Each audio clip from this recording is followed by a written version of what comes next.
AP assembly budget సమావేశాల్లో CM Jagan కీలక వ్యాఖ్యలు చేశారు. గత ప్రభుత్వ విధానాలతో రాష్ట్రానికి తీరని నష్టం జరిగిందన్నారు. ఇదే సమయంలో కేంద్రం నుంచి కూడా రావాల్సిన నిధులు తగ్గిపోయాయని చెప్పారు.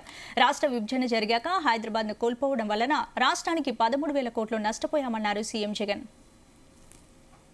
మామూలు పరిస్థితుల్లో అయితే కేంద్ర ప్రభుత్వం నుంచి మనకు రావాల్సిన డెవల్యూషన్స్, మనకు రావాల్సిన డబ్బులు, కేంద్రం నుంచి మన వాటాగా రావాల్సిన డబ్బులు కూడా మనం కోల్పోవడం జరిగింది. ఆ రెండు పరంగా చూస్తే 66,116 కోట్ల రూపాయలు రాష్ట్ర ఆదాయాలు మనకు నష్టపోయిన పరిస్థితులు ఈ 3 సంవత్సరాల కాలంలో మనం మనం క్లియర్ కట్గా కనిపిస్తూ ఉంది అధ్యక్ష. ఇలా కోల్పోయిన ఆదాయంలో అధ్యక్ష సొంత పన్నుల రాబడి ఉంది, అలాగే కేంద్ర పన్నులలో రావాల్సిన వాటా కూడా రెండు కూడా ఉంది అధ్యక్ష.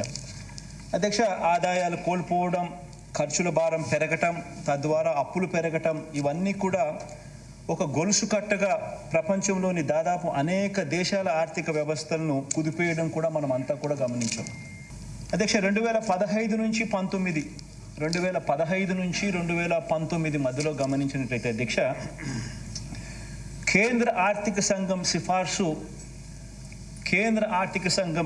42% రాష్ట్రాలకు కేంద్ర పన్నుల వాటా కింద ఇవ్వాలి అని చెప్పి సిఫార్సు చేస్తే, కేంద్ర ప్రభుత్వం రాష్ట్రాలకు ఆ పీరియడ్లో అధ్యక్ష 35% మేరకు ఇచ్చింది.